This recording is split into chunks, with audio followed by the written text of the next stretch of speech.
Kestrel had performed exactly 47 waste sphere inspections in her career. Each one was the same, a dead rock floating in space, radiation readings, toxin measurements, a quick report, and then home to her family on the consortium capital world. Waste Sphere 7 Gamma was supposed to be no different. She stood at the observation window of her inspection vessel as the blue and green planet grew larger in front of her. The sight made her pause. Most waste spheres were brown or gray or black. This one had colors she rarely saw in dumping worlds, blues and greens and whites, swirling together like a painting. Run the atmospheric scan again, she clear's throat told her assistant. A young Velari male named Dork. I already ran it 3 times, Dork said. His voice was strange tight. The readings are correct. Kestrel looked at the data screen, her 4 eyes blinked in sequence, a sign of deep confusion among her people. 8 billion life signs. That cannot be right, she whispered. The consortium had been using this planet as a dumping ground for over 3,000 standard years. Every failed biological experiment, every batch of radioactive waste too dangerous to store on civilized worlds, every chemical compound that could melt through ship holes, all of it had been sent here to this small blue world on the edge of the galaxy. Nothing should be alive here. Nothing could be alive here, yet the sensors did not lie. 8 billion warm-blooded creatures moved across the surface below. They had cities, they had technology, primitive by consortium standards, but technology nonetheless. Pull the historical records, Kestrel ordered. Her voice was barely above a whisper. Now every survey ever conducted on this world, Dorek worked at his console. After a moment, ancient data filled the screen. Kaziril read through the files with growing horror.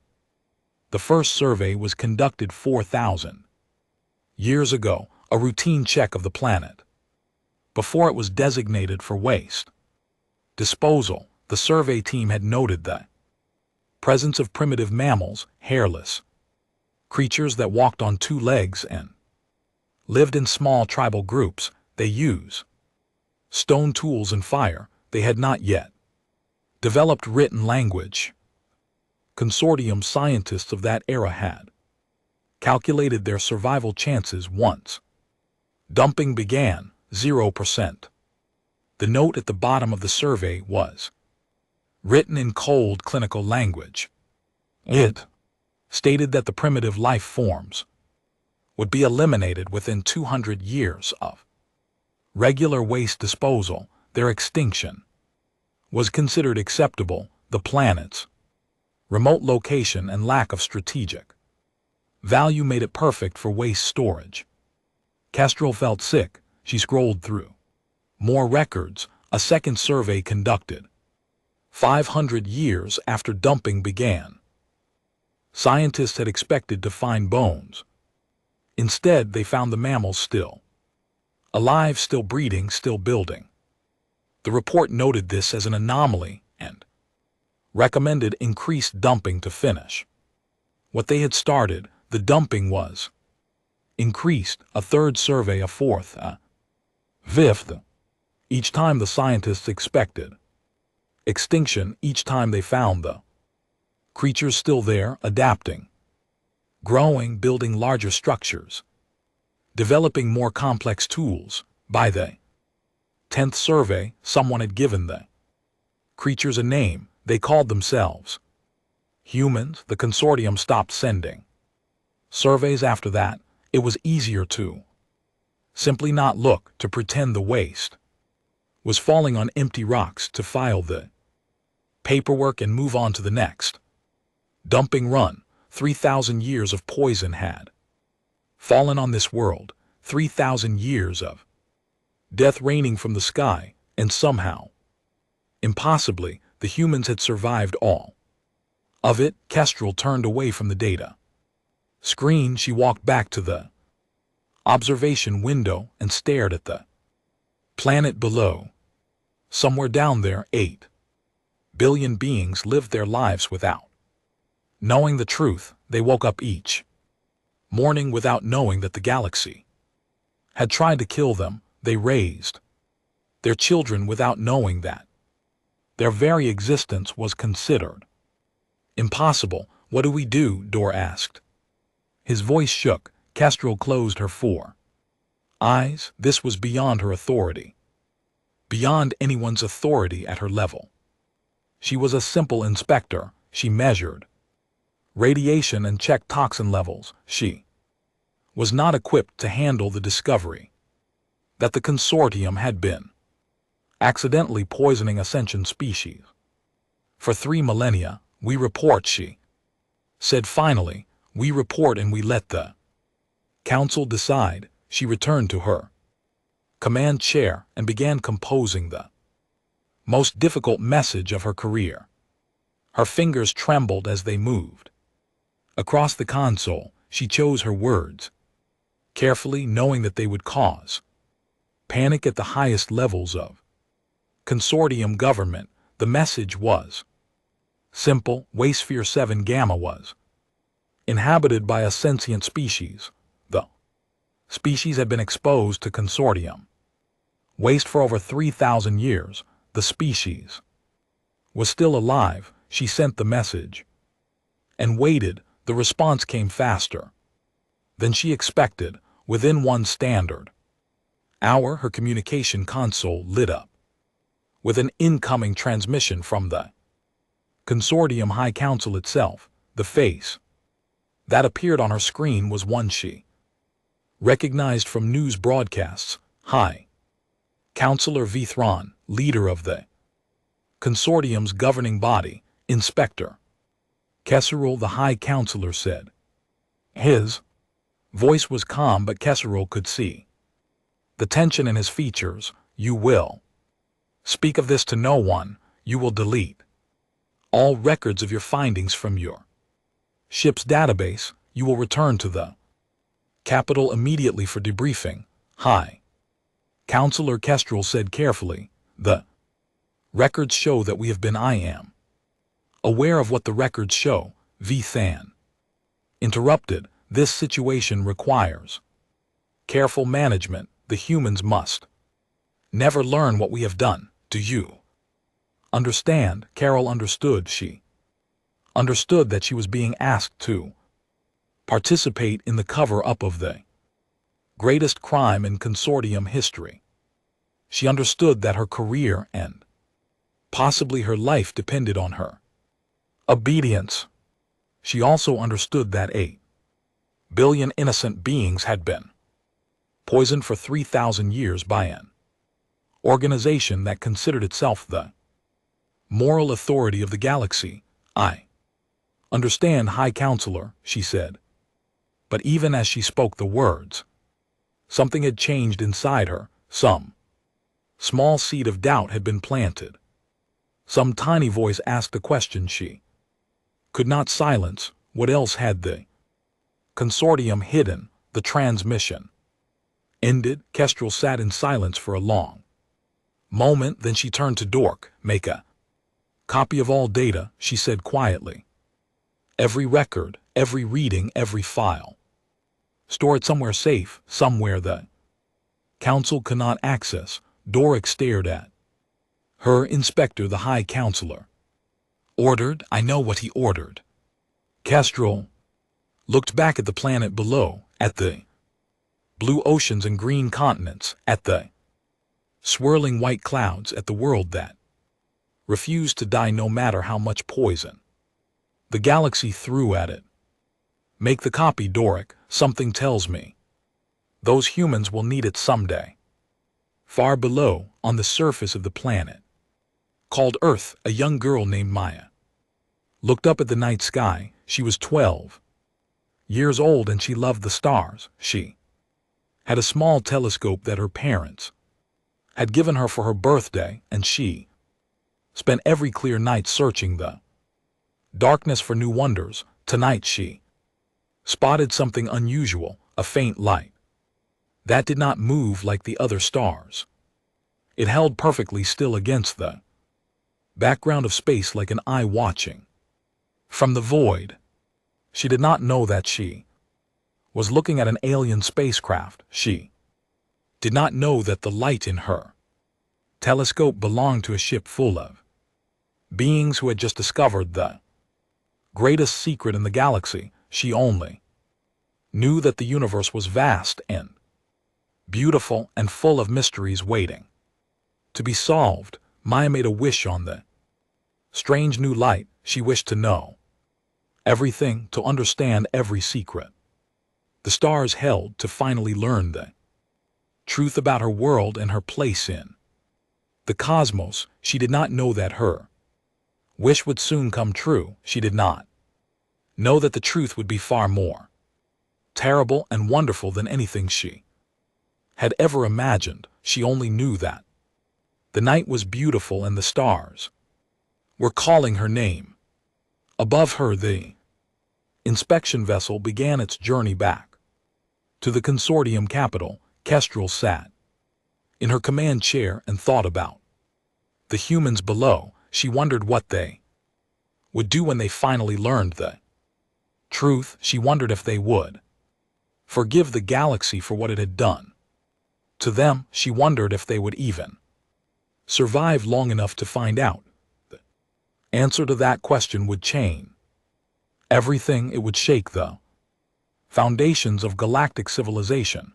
It would force every species in the consortium to confront the darkness in their own history, but that was still in the future. For now there was only a blue planet spinning through the darkness, a planet of survivors, planet of beings who had looked death in the face and refused to blink, a planet that was about to meet its makers, and heaven helped them all when it did.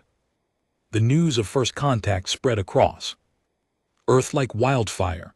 Within hours of the first confirmed sighting, every television channel carried the same story. An alien spacecraft had been detected in Earth orbit. The vessel had remained stationary for 6 hours before departing toward deep space. Scientists around the world scrambled to analyze the data. Religious leaders offered prayers and warnings in equal measure. Governments held emergency sessions. Behind closed doors, humanity was not alone in the universe. For most people, this was a moment of wonder. Streets filled with crowds staring up at the sky. Children pointed at stars and asked their parents which one the aliens came from. Scientists wept with joy at the confirmation of their life's work. Philosophers debated what first contact would mean for human identity, but in the halls of power the reaction was different. Admiral Chen Wei stood before the United Nations Security Council and delivered his assessment. His face was grim, his voice was steady. We have been visited, he said, and then abandoned. The vessel made no attempt to communicate. It simply watched us and left. That is not the behavior of a friendly species. That is the behavior of a species that wanted information. Without engagement, the delegates shifted in their seats. The implications hung in the air like smoke. We must prepare, Admiral Chen continued. We do not know what they want. We do not know what they are capable of. We only know that they know we exist, and they chose not to say hello. 3 months passed. The world held its breath. Then the consortium returned.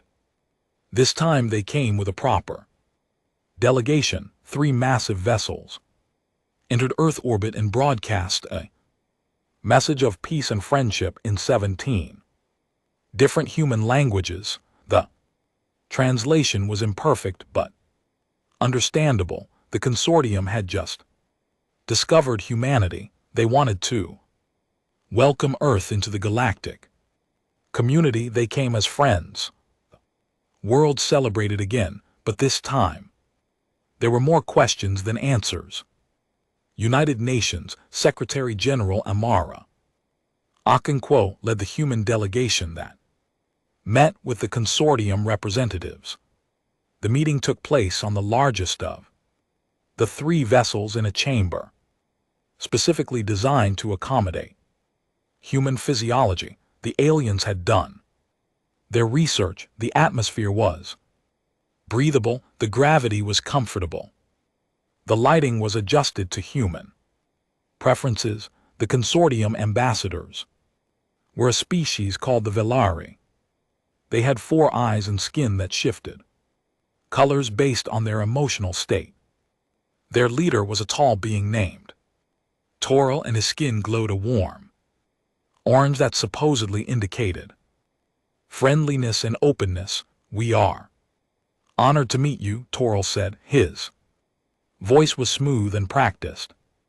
"Humanity is a remarkable species. We have studied your broadcasts and been impressed by your culture, your art, your resilience. The consortium welcomes you as valued members of the galactic family." Secretary General Okonkwo smiled politely. She had spent 30 years in diplomacy. She knew when someone was hiding something. "We are grateful for your welcome," she said, "but we have questions, many questions. We have been watching the skies for centuries, hoping to find other life. Why have we never detected your signals? Why have we never found evidence of your civilization?" Tavel's skin flickered briefly. Flash of something that was not orange. "The galaxy is vast," he said smoothly, "and we are careful. Contact with new species is a delicate matter. We prefer to observe before we engage." It was a reasonable answer, but something about it did not sit right with Okonkwo. She filed the feeling away for later. The negotiations continued for weeks. The consortium offered technology, trade agreements, and cultural exchange programs. They promised to share medical advances that would end most human diseases. They spoke of faster than light travel and energy sources beyond anything Earth had imagined. In return, they asked only for friendship, partnership, trust. It all seemed too good to be true. And then the message arrived. It came through unofficial channels, a data burst transmitted to Earth's deep space listening stations. The source was untraceable, but the content was clear. Thousands of files, thousands of documents, thousands of years of secrets. The message was from someone called Thrill, a species called Morthaki, an archivist who had spent decades studying humanity, an archivist who could no longer stay silent. Secretary General Okonkwo read the files. In her private office, she read them twice to make sure she understood. Then she called an emergency meeting of the Security Council. "They have been dumping poison on our world for 3,000 years," she said. Her voice was flat, empty of emotion. "Every plague we could not explain, every cancer cluster without apparent cause, every zone of mutation and death, it was all them." The consortium designated Earth as a waste disposal site before we developed written language. "They have been trying to kill us since before we knew they existed." The chamber erupted in chaos. Delegates shouted in a dozen languages. Some demanded immediate military action. Others called for confirmation of the data. A few simply sat in stunned silence, unable to process what they had heard. Admiral Chen was the first to speak once order was restored. The files are authentic, he said. Our analysts have verified them against every available source. The radioactive signatures in our soil match the consortium's industrial waste. The chemical compounds in our water match their failed experiments. The timing of our worst epidemics matches their dumping schedules. He paused and looked around the room. They have been murdering us for 3,000 years, and now they want to be our friends. Secretary General Okonkwo raised her hand for silence. The room slowly quieted.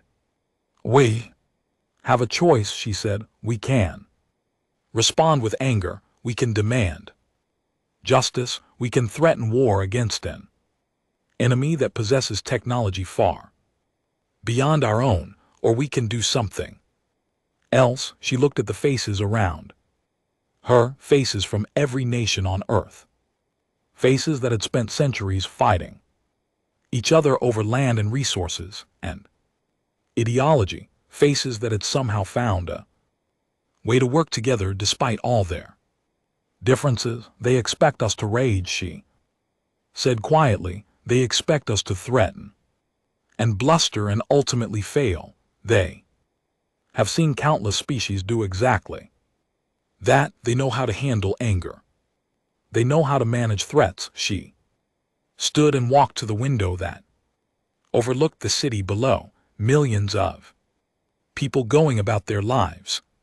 Millions of people who had no idea what had been done to them. What they do not know, she continued, is what we became while they were poisoning us. They do not know what their waste made us. They do not know what 3,000 years of adaptation has created. She turned back to face the council. We will not respond at all. Not yet. Let them wonder. Let them wait. Let them learn what it feels like to be watched by something they do not understand. The council voted unanimously. For the first time in human history, every nation on Earth agreed on a single course of action: silence. The consortium delegation waited in orbit for humanity's response. Days passed, then weeks. Their messages went unanswered. Their requests for meetings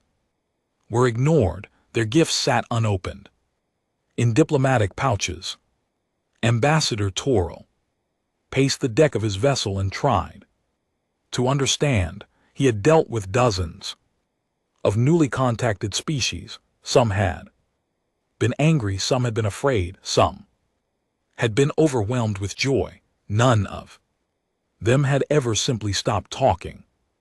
What are they doing? He asked his aides. Why will they not respond? No one had an answer. Far below, on the surface of the poisoned world, humanity went about its business. Farmers tended crops that grew in contaminated soil.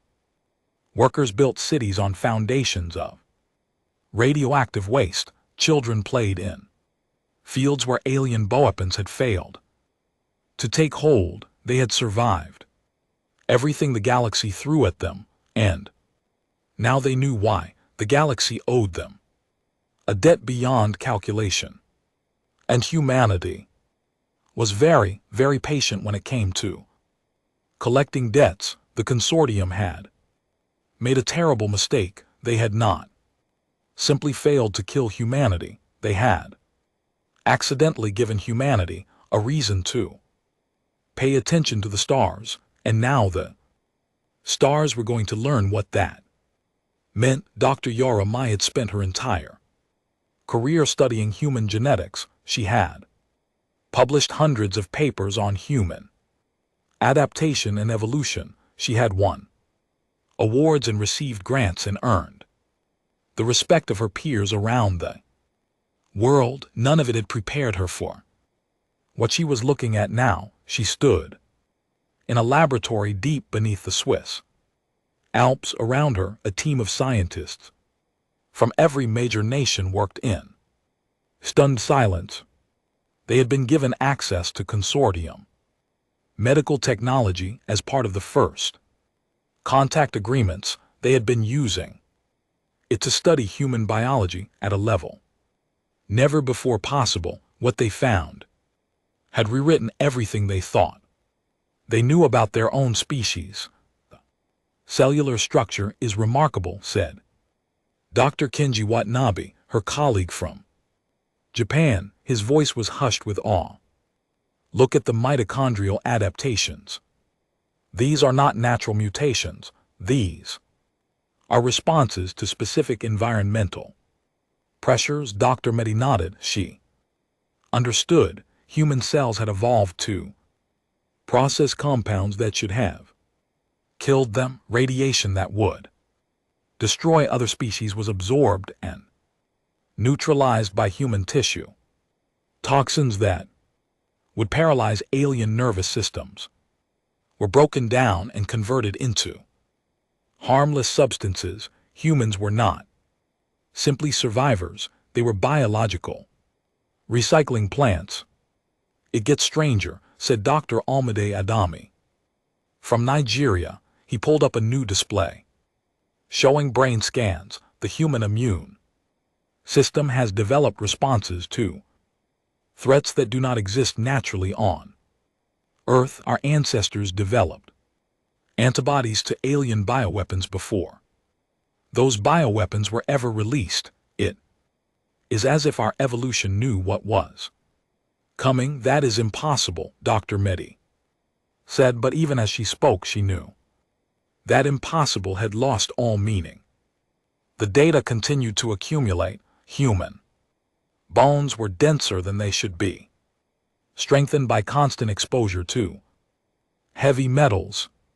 Human eyes had adapted to see wavelengths that no earthborn creature needed to see. Human pain tolerance was off the charts, calibrated for injuries that would never occur in a purely terrestrial environment. 3,000 years of poison had not killed humanity. It had upgraded them far above the laboratory in a consortium vessel orbiting Earth. The aliens were reaching similar conclusions. Chief Science Officer Velnar stared at his data screens and felt a cold terror spreading through his body. His species, the Dramaki, had been responsible for the bioweapon dumps on Earth. His grandfather had personally approved the last major release, confident that it would finally eliminate the stubborn mammalian infestation. Instead, it had made them stronger. Their immune systems contain markers from 17 different consortium bioweapons, Velnar reported to Ambassador Torville. Weapons that were designed to be 100% fatal, weapons that wiped out entire species on other worlds. The humans simply absorbed them and moved on. Torville's skin had gone a pale gray. Fear, uncertainty, dread. How is that possible? He asked. I do not know. Switch to another display. It gets worse. Their cellular regeneration rates are 30% higher than any species on record. Their stress responses are calibrated for conditions that would kill most consortium species instantly. They can survive in environments that would require our people to wear full hazmat protection. He paused and looked directly at the ambassador. They can breathe the air on Waste Sphere 12. They can drink the water on Waste Sphere 23. They could walk unprotected through the radiation zones on Waste Sphere 7, their own planet, without any ill effects.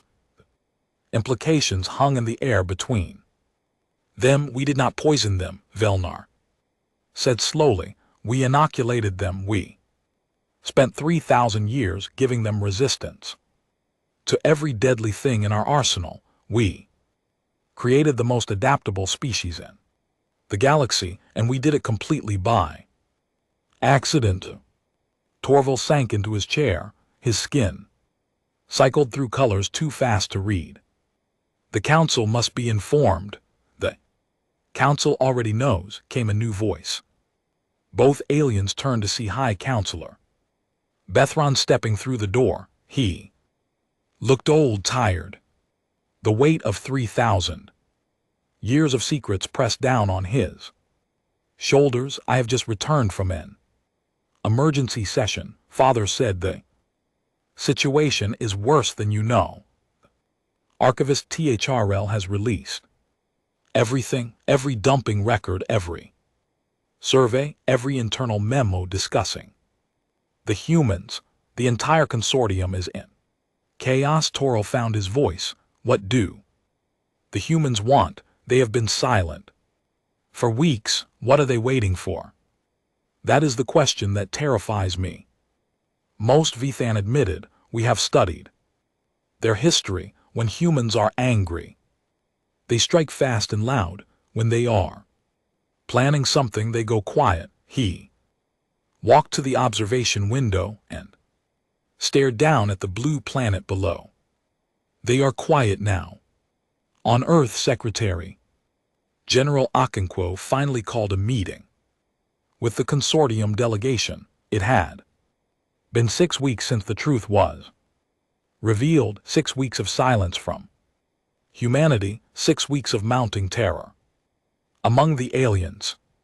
She met Ambassador Tavel in the same chamber where they had first talked about friendship and partnership, but this time there were no warm words or diplomatic smiles. We know what you did, Okonkwo said simply. We know everything. Torbell's skin went gray. Again, Secretary General, I want you to know that I personally had no knowledge of these events. The dumping program began long before Akinu held up her hand. We are not interested in your apologies. We are not interested in your explanations. We have only one question, and your answer will determine everything that comes next. Toro waited, his body trembled. How many other worlds? Akono asked. How many other planets have you used as dumping grounds? How many other species have you tried to poison out of existence? The question hung in the air like a blade. Torbell glanced at High Counselor Vithron, who had accompanied him to the meeting. Vithron closed his eyes and answered, 17 worlds that we know of are still active. Dumping sites, 4 of those showed signs of developing life at the time of designation. We do not know if any of them survived. Akono nodded slowly. Her face revealed nothing. Then here is what will happen, she said. You will give us the coordinates of all 17 worlds. You will give us full access to consortium technology and resources. You will provide transportation and equipment. Torbell blinked. For what purpose? We are going to clean them up. The ambassador stared at her. I do not understand. You have every right to demand punishment, justice, reparations. Instead, you want to clean up our waste. Akono smiled for the first time. It was not a warm smile. It was the smile of someone who understood something her audience did not. Ambassador Toril, she said, your people spent 3,000 years trying to destroy us with your garbage. You failed. Instead, you accidentally made us the only species in the galaxy that can survive your garbage. You gave us immunity to every poison, every radiation, every weapon in your arsenal. She stood and walked toward the window, looking out at the stars. You wanted us dead. Instead, you made us uniquely qualified to fix your mistakes. So that is what we are going to do. We are going to take your poison and turn it into gardens. We are going to take your dead worlds and make them live again. She turned back to face the stunned aliens, and every species in the galaxy is going to watch us do it. They are going to watch the victims of consortium cruelty save the consortium From its own crimes, they are going to see what humanity chose to do with our pain. Her smile grew colder. We could have demanded your destruction. We could have turned the entire galaxy against you. Instead, we are going to help you. And that, Ambassador, is a punishment far worse than anything your council could imagine. Torbell understood. Finally, he understood. The humans were not just surviving, they were not just adapting. They were rewriting the moral order of the galaxy, and the Consortium would have to live with that for the rest of its existence. The Galactic Council chamber was the largest artificial structure in known space. It hung in the void between three major trade routes, neutral ground where 500 species came together to debate and decide the fate of civilizations.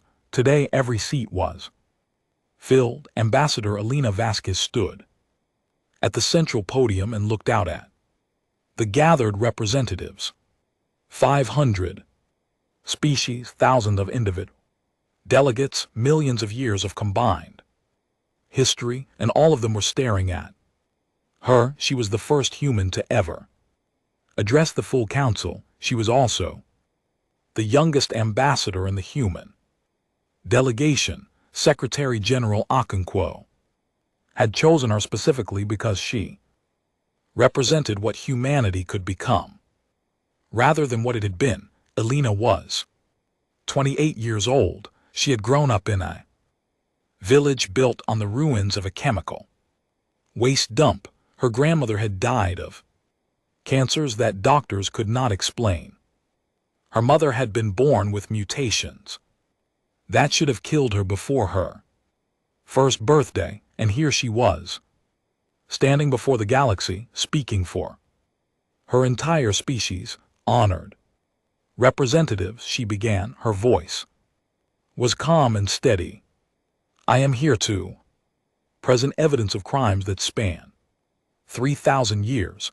I am here to name those responsible, and I am here to propose a response that I believe will surprise many of you. She activated the display system. Images filled the space above the podium, maps, charts, chemical analyses, genetic studies. Earth was designated as Waste Sphere 7 Gamma, approximately 3,000 standard years ago. Elena said, at that time my ancestors had just begun developing written language. We had no cities, no technology, no way to understand what was about to happen to us. She advanced to the next image, a timeline of dumping activities stretching back millennia. Over the following centuries, the Consortium deposited industrial waste, radioactive materials, failed bioweapons, and chemical compounds too dangerous to store anywhere else. The cumulative toxin load exceeded safe levels for organic life within the first 100 years. Murmurs rippled through the chamber. Many species had suspected the Consortium of questionable practices. Few had imagined anything on the scale. My species should be extinct, Elena continued.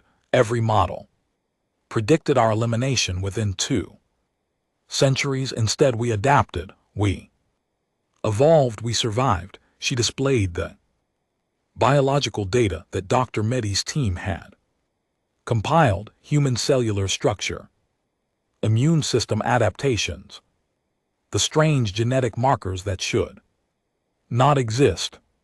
The Consortium accidentally created the most resilient species in the galaxy. We can process toxins that would kill any other being in this chamber. We can survive radiation levels that would require full environmental protection for your people. We can breathe air and drink water that would be lethal to every other oxygen breathing species on record. The chamber fell silent. Elena could feel the weight of their attention pressing down on her. But I am not here to threaten She said, I am not here to demand vengeance or reparations or the destruction of the consortium. I am here to ask a question. She paused and looked directly at the consortium section of the chamber. High Counselor Vithan sat among his people, his skin pale with shame. How many other worlds? Alina asked. How many other planets have been designated as waste spheres? How many other species might be suffering right now, slowly dying from poisons they cannot understand? Vithan rose slowly to his feet. His voice was barely audible. 17 active dumping sites, 4 showed signs of developing life when designated. A wave of shock swept through the chamber. Delegates from dozens of species began shouting. The consortium had just admitted to multiple potential acts of genocide in front of the entire galactic community. Alina raised her hand for silence. Chamber slowly quieted. Humanity proposes the following, she said. We will lead cleanup and restoration efforts on all 17 worlds. We will use our unique biological adaptations to work in conditions that would kill other species. We will bring our scientists, our engineers, our doctors. We will bring our hope. She turned to address the full council. In exchange, we ask only for 2 things. First, the consortium will provide full access to their technology and resources. For this effort, they will fund the restoration of every world they damage. Vithron nodded. This was expected. This was justice. Second, Alina continued, the consortium will not be destroyed. They will not be expelled from the galactic community. They will be given a choice. The chamber went absolutely silent. They can join us, Alina said. They can work alongside humanity in the restoration efforts. They can learn what it means to build instead of destroy.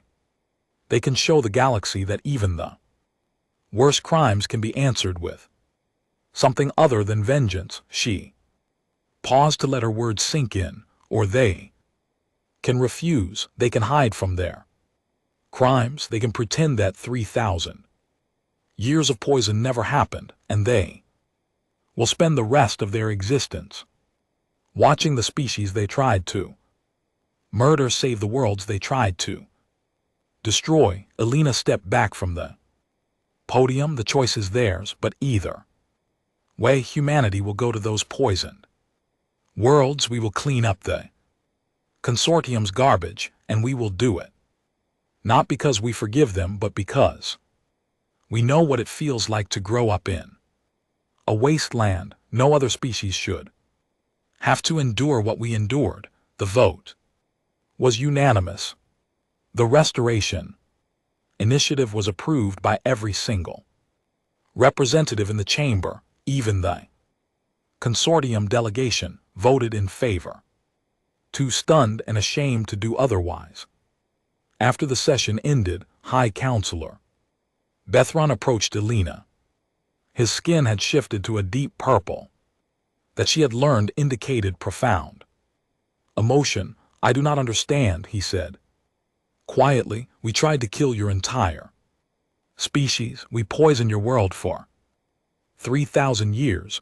Why are you offering us mercy? Elelina looked at him for a long moment. Then she reached into her pocket and pulled out a small photograph. It showed an elderly woman smiling at the camera, surrounded by flowers in a garden. This is my grandmother, Alina said. She died of cancer when I was 6 years old.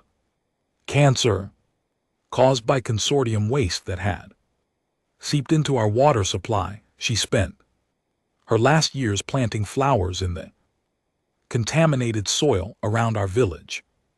She said that if she was going to die from the poison, she wanted to leave something beautiful behind. She tucked the photograph back into her pocket. My grandmother never knew about the consortium. She never knew why she was sick. She only knew that the world was hard and cruel and full of things that tried to kill you, and she chose to plant flowers anyway. Alina met Bethan's eyes. That is why we offer mercy, High Counselor, not because we forgive you, not because we have forgotten, but because we know that the only way to stop the cycle of cruelty is to choose something else. My grandmother chose flowers.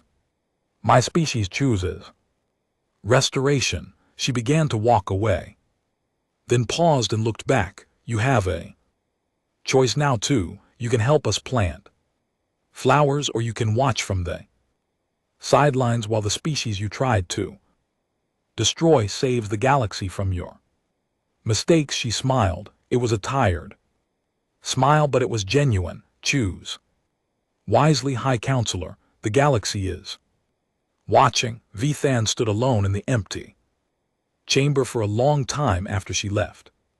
He thought about 3,000 years of decision, 3,000 years of reports and approvals and policies that had seemed so reasonable at the time. He thought about the billions of humans who had lived and died on a poisoned world without ever knowing why. He thought about the flowers that grew in contaminated soil.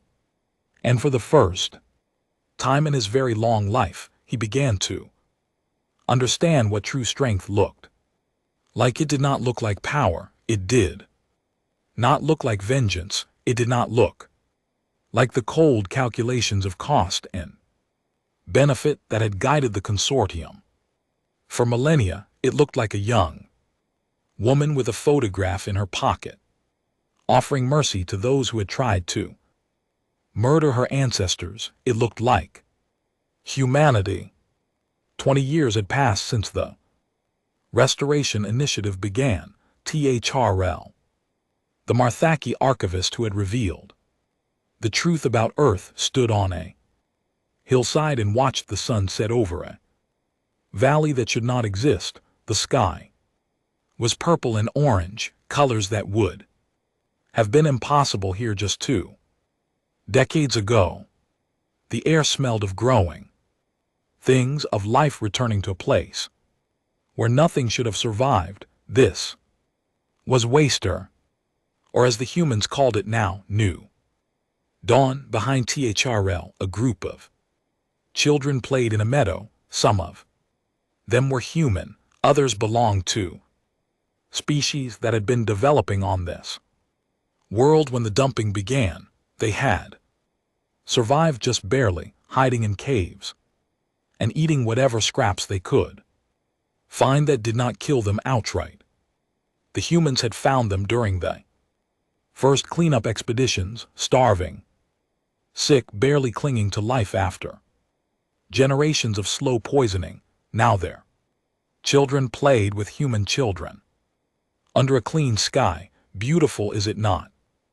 THRL turned to see Captain Maria Santos approaching. She was one of the original cleanup team leaders, now retired but still visiting the restoration sites whenever she could. Her hair had gone gray, but her eyes were as sharp as ever. I never thought I would see this, Threll admitted. When I released those files, I expected war. I expected revenge. I expected the humans to destroy everything the consortium had built. Maria smiled. We considered it. Believe me, there were many voices calling for exactly that. But then we asked ourselves what kind of species we wanted to be. She gestured at the valley below. Fields of crops stretched toward the horizon. Rivers ran clear through channels that had once been toxic sludge. Animals grazed on grass that had been engineered specifically to break down consortium contaminants. We decided we wanted to be the species that turned poison into gardens. THRL nodded slowly. 20 years of watching humans work had taught they. Old archivists many things they had. Taught Thrill that revenge was easy. Healing was hard, and the humans always seemed to choose the hard path. In the distance, a consortium vessel descended toward the main settlement. More supplies, more volunteers, more of the species that had tried to murder humanity joining the effort to restore what they had destroyed. The consortium itself had fractured after the truth came out. Some factions had embraced the restoration initiative with genuine remorse. They sent their best scientists, their brightest engineers, their most dedicated workers. They wanted to make amends in whatever way they could. Other factions had refused.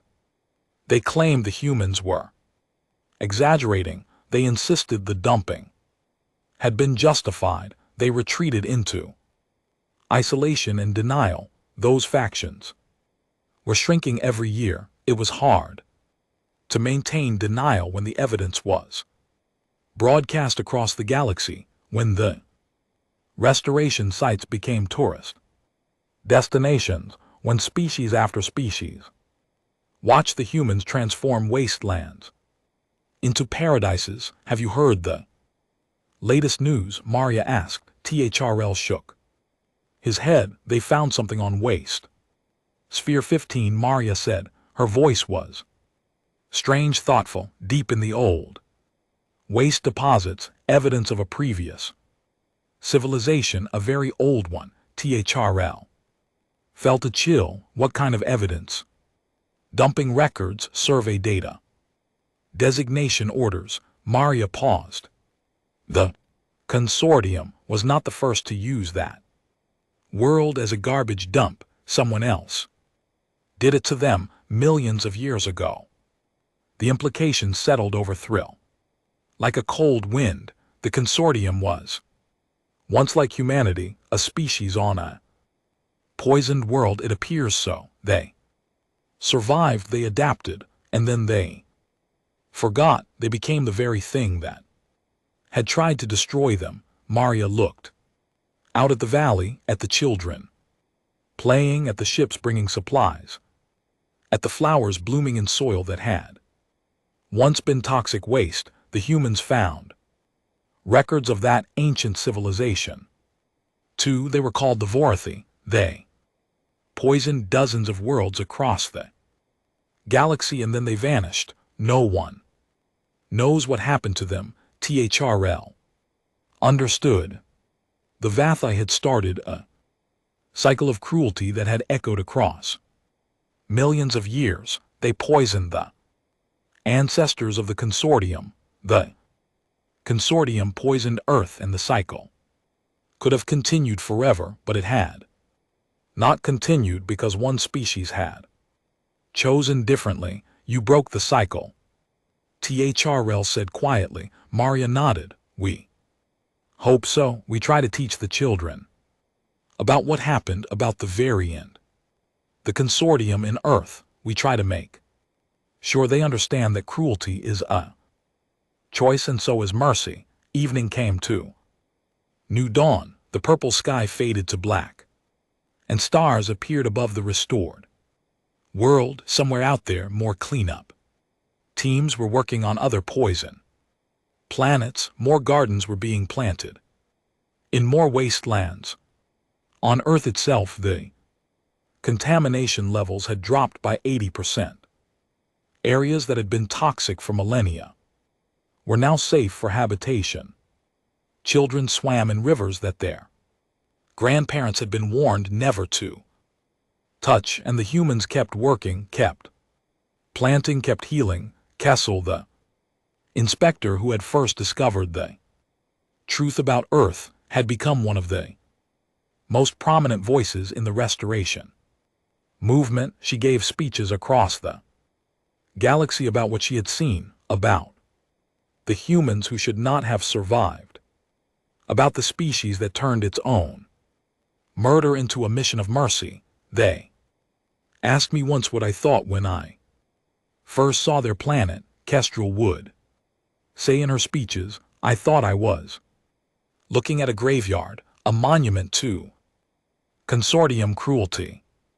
Instead, I was looking at the birthplace of the galaxy's conscience. A new dawn, the children finished their games and headed home for dinner. Human children and alien children walked together, laughing about whatever children laugh about across all species and cultures they did not know about the Varathi or the cycle of cruelty. They only knew that the sky was clean and the food was good and their parents loved them. That was enough. That had to be enough. THRL stayed on the hillside long after Maria left. The old archivist watched the stars and thought about cycles, about cruelty and mercy, about the choices that define civilizations. A young human approached as the night deepened. Thrill recognized her as one of the teachers from the local school. Her name was Maya. She was in her 30s now, but Thrill remembered the stories about her. She had been the first human to spot the consortium inspection vessel. All those years ago, a child with a telescope staring at the stars. They told me you were here, Maya said. I wanted to thank you. THRL turned to face her. Thank me for what? For telling the truth, for risking everything to show us what had been done to our world. Maya smiled. Without you, none of this would have happened. We would still be wondering why our children got sick, why our crops failed in certain areas, why some zones were too dangerous to enter. THRL shook his head. I only revealed the information. Your species did the rest. I expected anger, violence, revenge. Instead, you chose this. The archivist gestured at the restored valley. I still do not fully understand why. Maya was quiet for a moment. Then she pointed up at the stars. When I was a girl, I used to make wishes on the stars. I wished to understand the universe, to know all its secrets, to find out why the world was the way it was. She lowered her hand. I got my wish. I learned that the galaxy had been trying to kill us since before we could. Right, I learned that we were accidents, survivors of someone else's garbage. I learned that the universe was crueler than I ever imagined. Her voice softened. And then I learned something else. I learned that cruelty is not the only option, that every species, every individual, gets to choose what they do with their pain. The Varathi chose to spread their suffering. The consortium chose to repeat the cycle. We chose to break it. She looked at Thrill. That is why we forgive, not because the consortium deserves it, but because we deserve to be the species that plants flowers in the ashes. We deserve to be the people who turn poison into gardens. We deserve to be better than what was done to us. THRL had no response. The old archivist simply stood in silence, watching this human who had grown from a child with a telescope into a teacher of restoration. Above them, the stars continued their ancient dance. Somewhere out there, more poison worlds waited. More gardens waited to be planted. More cycles of cruelty waited to be broken. And the humans kept working, keep hoping, keep choosing mercy over revenge. They called themselves the Gardeners now. It was a name that had started as a joke among the cleanup crews, but had spread across the galaxy. The species that grew flowers in toxic waste, the people who healed what others destroyed. The galaxy had tried to bury them in garbage. Instead, they had learned to bloom, and they were teaching everyone else to do the same.